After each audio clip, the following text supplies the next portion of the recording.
ఒకరికి పెట్టడం నేర్చుకో, దాచుకున్నది నీ వెంట వచ్చేది కాదు. తల్లి గర్భము నుండి ధనము తేడెవ్వడు, వెళ్ళిపోయేడినాడు వెంటరాదు. లక్షాధికారైన లవణమన్నమే కాని మెరుగు బంగారంబు మింగబోడు.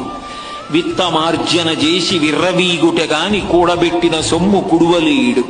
పుందుగామరుగైన భూమి లోపల పెట్టి దాన ధర్మము లేక దాచి దాచి తుదకు దొంగలకిత్తురో దొరలకవునో. తల్లి కడుపులోంచి వచ్చినప్పుడు తెచ్చుకున్నది ఏదీ లేదు. అమ్మ కడుపులోంచి వచ్చినప్పుడు ఎలా వచ్చాడో వెళ్ళిపోయేటప్పుడు కూడా అంతే. ఒంటి మీద ఆఖరణ కప్పినటువంటి నూలు బట్ట కూడా లాగేస్తారు. లాగేసి తీసుకెళ్లి కట్టెల మీద పడుకోబెట్టి వెలిగించేస్తారు. ఒంట్లో ఉన్న నెత్తురంతా ముద్దలు ముద్దలుగా కట్టెల మధ్యలోంచి పడిపోతుంది. ఒంట్లో ఉన్నటువంటి మాంసం అంతా కాలిపోతుంది. తల వెంట్రుకలు మొదలైనవన్నీ ఊడిపోయి గాలికి ఎగిరిపోయి చెట్ల మొదట్లలోకి వెళ్ళిపోతాయి. ఎముకలు ఊడి మెల్లిమెల్లిగా కింద పడిపోతే కొడుకు అస్థి సంచయనం చేసి తీసుకెళ్లి గంగా నదులలో కలిపేశాడు. ఏది మిగిలింది?